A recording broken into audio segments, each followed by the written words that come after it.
ආයුබෝවන් දරුවනේ හත ශ්‍රේණියේ පළවෙනි වාරයට අදාළ අවසාන පාඩම 6 වෙනි පාඩම තමයි මම ඔබට ඉදිරිපත් කරන්න බලාපොරොත්තු වෙන්නේ.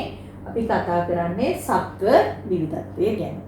ඔබ දන්නවා දරුවනේ සතුන් අතර විවිධ වෙනස්කම් තියෙනවා.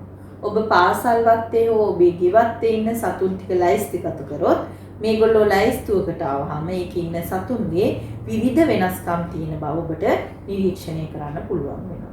දැන් උදාහරණයක් විදිහට මේකේ පළවෙනි පැවරුමෙත් ඔබට දීලා තියෙන මේ වගේ උපදේශයක්. පාසල් වත්ත නිරීක්ෂණය කරලා දක්න ලැබෙන සතුන් ටික හඳුනා ගන්න. එම සතුන් විවිධ ලක්ෂණ පදනම් කරගෙන කාණ්ඩ වලට වෙන් කරන්න.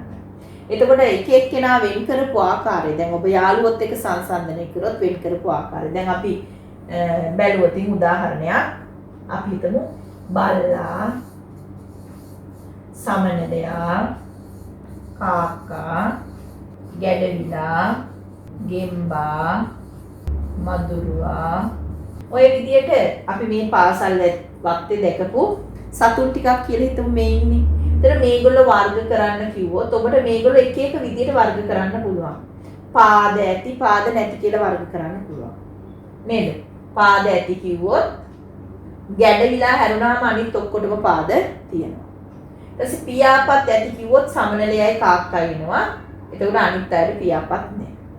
ඒතර ඔන්න ඔය විදියට පුතේ අපිට මේ සතුන් විවිධ ආකාරයට බෙදන්න පුළුවන්. එතකොට ඔබ බෙදපු ආකාරය නෙමෙයි සමහරට ඔබේ යාළුවා බෙදලා තියෙන්නේ. ඒකට තේරෙනවා සතුන් අතර විවිධත්වයක් තියෙනවා. හැබැයි විවිධත්වය අපිට හිතෙන විදියට බෙදුවොත් මේක අපිට අධ්‍යයනය කිරීම ගැන මොකද්ද වෙන්නේ? අධ්‍යයනය කිරීම ඇත්තටම ගැටලුවක්. එක එක්කෙනා එක එක ආකාරයට බෙදනවා. ඒක නිසා මේ සතුන් බෙදන්න පොදු ක්‍රමයක් හඳුන්වලා දීලා තියෙනවා. දැන් අපි ඊළඟට බලනවා මොකද්ද ඒ ක්‍රමය කියලා.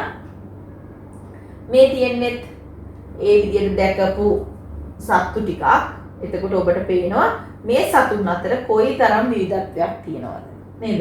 එක එක පියාපත් තියෙන හැකරැල්ලෝ, කපුටා, කකුලුවා නේද? ওই විදිහට විවිධ වෙනස්කම් තියෙන සත්වයින් ඉන්නවා. එතකොට ඒකෙන් ඔයාලට පේනවා සතුන් අතර විවිධ එකිනෙකට වෙනස් වූ විවිධ ලක්ෂණ තියෙනවා. එතකොට මේ තියෙන්නේ මේ සතුන්ගේ අභ්‍යන්තර සැකිල්ල. ඔබ දන්නවා මාළුන්ගේම ඔබ දැකලා තියෙනවා මාළුන්ගේ සැකිල්ල නම් ගොඩක් දරුවෝ දැකලා තියෙනවා. මේකින් ගෙම්බගේ, අලියාගේ, කිඹුලාගේ ඔන්න ඔය විදිහට විවිධ සතුන්ගේ සැකිලි තියෙනවා. හරිනේ? ඒතර ඒකට අපි කියනවා කොඳු ඇට පෙලක් කියලා. ඔබ බැලුවොත් ඔබේ කොඳු ඇට පෙලක් තියෙන ඔබට අහු වෙනවා ඔබේ පිට දිගේ ගමන් කරන පිටතට අහු වෙනවා ඇත්තට මේක. අපි ඒකට කියන්නේ කොඳු ඇට පෙල කියලා. එතකොට මිනිසා ඇතුළු මේ විදිහේ බොහෝ සතුන්ට කොඳු ඇට පෙලක් තියෙනවා. හැබැයි මෙන්න මේගොල්ලොන්ට කූඩැල්ලා, සමනලයා, කුරුමිනියා මෙන්න මේ වගේ සතුන්ට කොඳු ඇට පෙලක් තියෙනවද පුතේ? නැහැ. ඒ වගේ සතුන්ට කොඳු ඇට පෙලක් නැහැ. එතකොට කොඳු ඇට පෙලක් තියෙන අය අපි හඳුන්වනවා පෘෂ්ඨවංශීන් කියලා. පෘෂ්ඨවංශීන්. කොඳු ඇට පෙලක් නැති සතුන් හඳුන්වනවා අපි අපෘෂ්ඨවංශීන් කියලා. එහෙනම් සතුන් ප්‍රධාන වශයෙන් කොටස් දෙකකට බෙදනවා. පෘෂ්ඨවංශීන් සහ අපෘෂ්ඨවංශීන් කියලා. ඒ මොකක් පදනම් කරගෙන දරුවනේ සතුන් පෘෂ්ඨවංශීන් සහ අපෘෂ්ඨවංශීන් ලෙස බෙදන්නේ කොඳු ඇට පෙලක් තිබීම හා නොතිබීම පදනම් කරගෙන. ඒක මතක තියාගන්න. කොඳු ඇට පෙලක් තියෙන අය පෘෂ්ඨවංශීන් ලෙසත් නැති අය අපෘෂ්ඨවංශීන් ලෙසත් අපි වර්ග කරනවා. ඒතර මේ තියෙන සත්තු පෘෂ්ඨවංශීන් අපෘෂ්ඨවංශීන් කියන එක වෙන් කරන්න. මුහුදු ලිහිණිය කියන්නේ අපි දන්නවා පෘෂ්ඨවංශිකේ. මත්ස්‍යයින් කියන්නේ පෘෂ්ඨවංශිකේ. තාපස කකුලුව කියන්නේ අපෘෂ්ඨවංශිකේ. පසගිල්ල අපෘෂ්ඨවංශිකේ. ගොළු බෙල්ලත් අපෘෂ්ඨවංශිකේ. කැස්බෑව කියන්නේ අපි දන්නවා යට තියෙනවා එයා පෘෂ්ඨවංශිකේ. ඉස්සා අපෘෂ්ඨවංශිකේ. බෙල්ල කොඳු ඇට පෙලක් නෑ යත් අපෘෂ්ඨවංශිකේ. මුහුදු මල සහ පණුව මේගොල්ලෝ ඔක්කොම අපෘෂ්ඨවංශිකේ.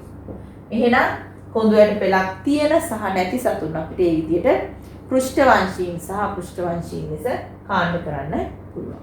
මේ තියෙන්නේ මේ මුහුදු වෙරළක් ආශ්‍රිතව ඉන්න සත්වයින් ටිකක්. ඔබ මුහුදු වෙරළට ගියපු වෙලාවට මේ සතුන් දැකලා ඇති. ඔබට පේනවා. එතකොට මෙතන අර අපි හිටපු මුහුදු ලිහිණියා, මත්ස්‍යයින් සහ කැස්බෑවා ඉස්සෙල්ලා කතා කරේ. ඒගොල්ලෝ පෘෂ්ඨවංශීන්, අනිත් ඔක්කොම අපෘෂ්ඨවංශීන්. මේ තියෙන්නේ පෘෂ්ඨවංශී කාණ්ඩ ටිකක් තියෙනවා. තල්මස් මේ කියන්නේ මත්ස්‍යයින් ඊට පස්සේ උභයජීවීන්, උරගයින්, පක්ෂීන්, ക്ഷീරපායන්. මෙන්න මේ විදිහට මතක තියාගන්න. හැම පෘෂ්ඨවංශීන් කිව්වම ඒගොල්ලෝ අයිති වෙන තවත් කාණ්ඩ කිහිපයක්ම තියෙනවා. මේ උදාහරණ මේ ඇත්තට මේ කාණ්ඩ ගැන ඔබ වෙනම දැනගන්න ඕනේ. 10 වසරේදී අපි ගැන තව දුරටත් වැඩි විස්තර සහිතව අධ්‍යයනය කරනවා. දැන් මේ ටික මතක තියාගන්න නිකන් අපිට මෙන්න මේ විදිහට තවත් කාණ්ඩ තියෙනවා. පෘෂ්ඨවංශී කාණ්ඩ. මේ තියෙන්නේ වනාන්තරයක රූප සටහනක්. මේකේ තියෙන සතුන් පෘෂ්ඨවංශීන් සහ අපෘෂ්ඨවංශීන් ලෙස වෙන් කරන්න ඕනේ. ඒතර ඔබට පේනවා මෙතන තියෙන පෘෂ්ඨවංශීන් ගොඩක් ඉන්නවා නේද? කවුද? සිංහයා, අලියා, මොනරා, ජිරාෆ්, කොටියා නේද? පිඹුරා, තව ගොඩක් ඉන්නවා නේද? මිනිසා, ලේනා, කුරුල්ලන්. ඒ විදිහට පෘෂ්ඨවංශීන් ගොඩක් ඉන්නවා. අපෘෂ්ඨවංශීන් විදිහට කවුද මේක ඉන්නේ? සමනලයා. ඊළඟ මෙතන මී වදයක් තියෙනවා. ඒ කියන්නේ මී මැස්සා. ඊළඟ මෙතන මකුළුව. මෙන්න මේ විදිහට මේ ඉන්නවා ගෙම්බා. ගෙම්බත් අපිට ලියන්න පුළුවන් මොන පැත්තටද? පෘෂ්ඨවංශීන් පැත්තට. එහෙනම් ඔබට පේනවා අපිට දැන් සතුන් පෘෂ්ඨවංශීන් සහ අපෘෂ්ඨවංශීන් ලෙස බෙදා වෙන් කර දක්වන්න පුළුවන්.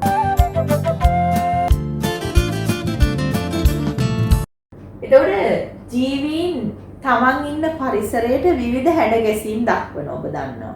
අපි වුණත් අපේ ගෙදර වටපිටාවට පරිසරයට අමුතුවෙන් නෙමෙයි. අපේ ගෙදර යන පැවැත්මට අපි හැඩ ගැහිලා තියෙන්නේ. අපි ඒකට කියන අනුවර්තනය වෙලා තියෙන්නේ. ඒකට අපි ඒ රටාවට තමයි ගමන් කරන්නේ. ඒ වගේ සතුන් ඉන්න පරිසරයට හැඩ ගැහිලා තියෙනවා. ඒගොල්ලන්ටත් ඒකට අනුවර්තන දක්වනවා. ඒතර මේ අනුවර්තන දක්වන්නේ විශේෂයෙන්ම ආහාර සඳහා, වාසස්ථාන සඳහා, ආරක්ෂාව සඳහා තමයි මේ අනුවර්තන උපයෝගී වෙන්නේ. ඒතර මේ සත්වයන්ගේ පැවැත්මට වර්ණීය උපකාරී වන ආකාරය අධ්‍යයනය කරන්න ක්‍රියාකාරකමක් තියෙනවා. ඔබට මේ සඳහා විවිධ වර්ණ වලින් වර්ණ ගන්නපු ටූත් පික්ස් හෝ ඉරටු කැබලි ටිකක් ගන්න පුළුවන්. මේව සාමාන්‍යයෙන් ඉරටු කැබලි 25ක්වත් ගන්න ඕන එක වර්ණයකින්. ඒ විදිහට වර්ණ 4ක් අරගෙන අපි ගත්තොත් රතු, කොළ, සුදු, දුඹුරු. ඔන්න ඔය වර්ණ 4 තමයි අපි අරගෙන තියෙන්නේ. ඒතර මේවා අපි කරන්නේ මේ වර්ණ 4ෙම ඉරටු කෑලි ටික හොඳට මික්ස් කරලා අපි මේක විසිරවනවා තනකොළ පිටිනියක යම් ප්‍රදේශයක. ඒතර මෙතන තියෙන ඉරටු කෑලි කාට හරි අහුලන්න කිව්වොත් ඔබට තේරෙනවා සුදු පාට රතු පාට කියන ඒවා ඉක්මනට අහුලන්න පුළුවන්. ඇයි? කොළ පාට පසුබිමේ ඉක්මනින් එක පේනවා. ඒතකොට සුදු සහ රතු කියන ඒවා ඉක්මනින් අහුලනවා. ඊට පස්සේ දුඹුරුත් අහුල ගන්න පුළුවන්. අවසානයේට තමයි කොළ පාට ටික අහුලලා ඉවර කරගන්න. ඒකට මොකද අවසානයේට අහුලන්න වෙන්නේ කොළ පාට. ඒකට හේතුව දරුවනේ ඒ පසුබිමේ කොළ පාට කියන එක අපිට ඉරටුවක් කොළ පාටයි තනකොළත් කොළ පාටයි. ඒක නිසා වෙන්කර හඳුනා ගැනීමේ ගැටලුවක් ඇති වෙනවා. ඒ විදිහටම මේ විදිහට සකස් කරගත්තු මේ වර්ණ 4ෙන් වර්ණ ගන්නපු ඉරටු ටික දුඹුරු පාට පොළවක විසිරවල හැරියොත් ඔබට තේරෙනවා අපිට එතෙන්දී කොළ රතු සුදු කියන ඒවා ඉක්මනින් වෙන් කර හඳුනලා ඉක්මනට එකතු කරගන්න පුළුවන්. හැබැයි දුඹුරු පාට කියන එක එකතු කරන්න ගත වෙන කාලය වැඩි. මොකද ඒක දුඹුරු පාට කියන්නේ මේ පොළවේ පාට නිසා. එහෙනම් ඒකෙන් අපිට පැහැදිලි වෙනවා දරුවනේ. එතකොට කොළ පැහැය තියෙනවා නම් කොළ පැහැයත් එක්ක පරිසරයේ වර්ණයත් එක්ක මුසු වෙලා තිබීම නිසා තමයි අපිට ඒක අඳුර ගන්න බැරිුනේ. දුඹුරු පාට කියන එකත් බොරළු වලින් වෙන් කරගන්න බැරිුනේ. ඒක පරිසරයේ වර්ණයත් එක්ක මුසු වෙලා තියෙන නිසා. ඒතර මේ තියෙන මේ පින්තූරවල දැන් ඔබට පේනවා මේ peer කොළය මත ඉන්නේ හරියට peer කොළය හැඩයමයි. ඒතර එයා පරිසරයෙන් වෙන් කර හඳුනා ගැනීම අපිට අපහසුයි. බලන්න ඇත්තටම මෙතන සලබෙක් ඉන්නවද කියන එකත් පේන්නේ ටිකක් හොඳින් බැලුවයින් පස්සේ. ඒ කියන්නේ සලබය ඒ පරිසරයට හොඳින්ම වර්ණයත් එක්ක ගැළපීලා තියෙන මේ තනකොළ පෙත්තා. ඔබ දන්නා ඒතර තනකොළ මත ඉන්නකොට එයා ඒ පරිසරයේ හැඩය අරගෙන තියෙන. ඉතින් ඒක නිසා මේ සමනලය වුණත් මේ ගස් අතර ඉන්නකොට ඒ ගස් වල කොළ වල පැහැයමයි අරගෙන තියෙන්නේ. මේ දලබුවත් එහෙමයි. මේ ශාකයේ කොළ පාට තියෙනවා. මේ හැටුල්ල. ඔබට පේනවා මේ ඉන්නේ හැටුල්ල. හැබැයි යා ඒ ශාක පත්‍රවල ඒ පැහැය සහ හැඩය තියෙනවා. ඉතින් එතකොට මොකද්ද වෙන්නේ දරුවනේ? සත්වයින් පරිසරයෙන් අපිට වෙන් කරලා හඳුනා ගන්න අපහසු වෙනවා. ඒක ඒගොල්ලෝගේ ආරක්ෂාවට වැදගත් වෙනවා. මොකද එතකොට වෙනත් සතෙකුට ගොදුරු වීමේ හැකියාව අඩුයි. ඒගොල්ලෝගේ ආරක්ෂාව සඳහා අනුවර්තනයක් වෙනවා පරිසරයේ හැඩය හෝ වර්ණය ගැනීම. මේ තියෙන්නේ තනකොළ ඒ ඉන්නේ රූපය ගැන කතා කරොත් ශාක පත්‍රවල ඉන්නේ පරිසරයේ වර්ණයක් කොළ පාටයි, එයාගේ වර්ණයක් කොළ පාටයි. පේර කොළයක් කොළ පාටයි, කොළ පාටයි. සමනලයා පුෂ්පවල ඉන්නේ එයාගේ ඒ කොළ පාට වර්ණයක් තමයි තිබුණේ නේද? කොළ සහ දුඹුරු. දලබුව ශාක පත්‍රවල එයත් කොළ පාටයි.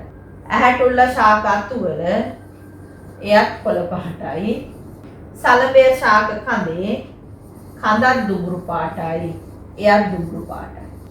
ඒතර ඔබට පැහැදිලි වෙනවා ශරීරයේ වර්ණය සහ පරිසරයේ වර්ණය දෙකම ගැලපෙනවා. කිසිම ගැටලුවක් නැහැ. ඒක නිසා ඒ සතුන්ට ආරක්ෂා වෙලා ඉන්න පුළුවන්.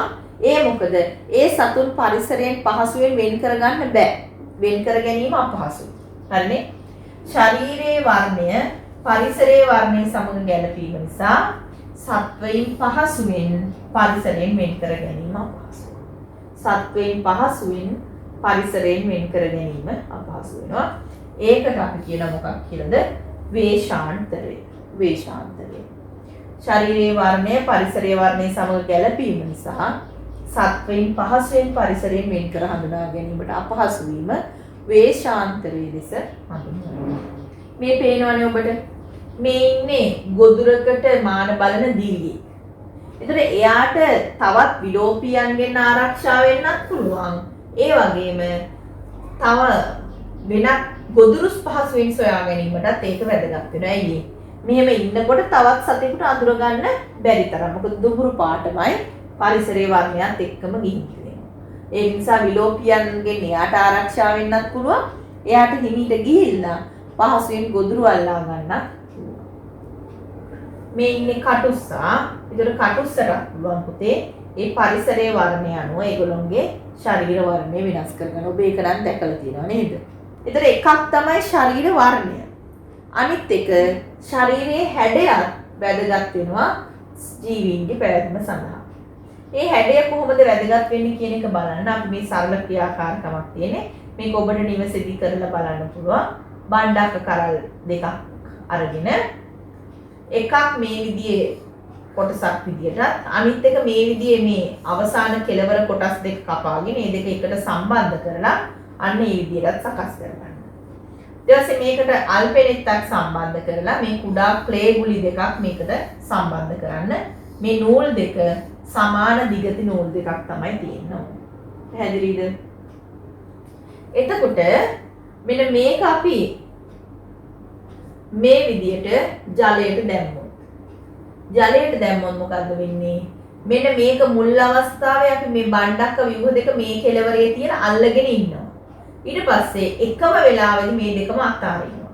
අතාරිනකොට ඔබට පේනවා ජලය තුල ඉතාමත් වේගින් යන්නේ මෙන්න මේ උල් හැඩයේ තියෙන බණ්ඩක්කා ව්‍යුහය. අනිත් එක ගත වෙන කාලය පොඩ්ඩක් වැඩි වෙනවා. එතකොට මේ දෙකේ වේග ගත්තොතින් මෙන්න මේ හැඩය නැත්නම් අපි මේ හැඩයට කියන පුතේ විශේෂ නම අනාකූල හැඩය අනෙක් ව්‍යුහයට කලින් තැටියේ කෙලවරට ගමන් කරනවා. අනාකූල හැඩය එක තමයි නිරීක්ෂණය. අනාකූල හැඩය අනෙක් ව්‍යුහයට වඩා කලින් තැටියේ කෙලවරට ගමන් කරනවා. එතකොට මේ අනාකූල හැඩය සත්වයන්ට උපකාරී වෙන්නේ එක්ක ජලය තුල එහෙම නැත්නම් වාතය තුල ගමන් කරනකොට ඒ ජලය හෝ වාතය මගින් නැති කරන ප්‍රතිරෝධය. ප්‍රතිරෝධය කියන්නේ පුතේ බාධාව. ඒ ගමන් කරන්න නැති කරන බාධාව මැඩ පවත්වන්න. මැඩ පවත්වන්න කියන්නේ නැති කරලා දාන්න, අඩු කරගන්න. ඒක වැදගත් වෙනවා. දැන් මෙහිම උල් හැඩයක් ගත්තාම වේගයෙන් ජලය හෝ වාතය තුල වේගයෙන් ගමන් කරන්න පුළුවන්. ඒක නිසා ජලය හෝ වාතය මගින් නැති කරන ප්‍රතිරෝධය මැඩ පැවැත්වීමට තමයි මෙන්න මේ අනාකූල හැඩය ආධාර වෙන්නේ. අනාකූල හැඩය ආධාර වෙන්නේ ඒකට. මේ තියෙන්නේ මත්ස්‍යයන් සහ පක්ෂීන්ගේ අනාකූල හැඩය. මේ තියෙන අනාකූල හැඩය. ඒතර ඒගොල්ලන්ට ජලය තුල සහ මෙයාට වාතය තුල පක්ෂීන්ට වේගයෙන් සංචරණය කරන්න පුළුවන් වෙලා තියෙනවා. ඊළඟට අපි ජීවීන් කාණ්ඩ කරනවා ඒකට යොදා ගන්නවා දෙබිදුම් සුචි. දෙබිදුම් සුචි ගැන ඔබ මීට කලින් 6 වසරේදීත් අධ්‍යයනය කළා කියලා ඔබට මතකයි. ඒතර අපි එතෙන්දී සලකා බැලුවේ මොන ලක්ෂණද දරුවනේ? බාහිර ලක්ෂණ. බාහිර ලක්ෂණයක් උපයෝගී කරගෙන එය පැවතීම හෝ නොපැවතීම තියෙනවද නැද්ද? නැත්නම් ඇති හෝ නැති බව පදනම් කරගෙන ජීවීන් වර්ග කරනවා නම් අපි ඒකට කියනවා දෙබිදුම් සුචියක් කියලා. ඒතර දෙබිදුම් සුචියක තියෙන ලක්ෂණය පහසුවෙන් වෙන් කර හඳුනා ගන්න පුළුවන් ලක්ෂණයක් වෙන්න ඕනේ. විශේෂයෙන් බාහිරින් බලලා පහසුවෙන් වෙන් කර හඳුනා ගන්න පුළුවන් වෙන්න ඕනේ. අනිත් එක ලක්ෂණයක් පමණයි වර්ගකට ඇති නැති ලෙස වෙන් කරන්නේ. ලක්ෂණ කිහිපයක් ගන්න. පාද ඇති, පාද නැති. පියාපත් ඇති, පියාපත් නැති. ඒ විදිහට. අවසානයේදී එක ජීවියෙක් විතරක් සිටින කම මේක බෙදලා දක්වන්න ඕනේ. අවසානයේට එක්කෙනෙක් ඉතුරු වෙනකම්. අපි බලමු මේ ඒ විදිහට බෙදපු සතුන් ටිකක් ඉන්නේ. පේන ඔබට කුකුලා, ගොළු බෙල්ල, මාළුවා, ගෙම්බා, කටුස්ස, නය. ඉස්සෙල්ලම බෙදලා තියෙන්නේ පාද ඇති, පාද නැති. එතකොට ගෙම්බා, කටුස්ස, කුකුලා.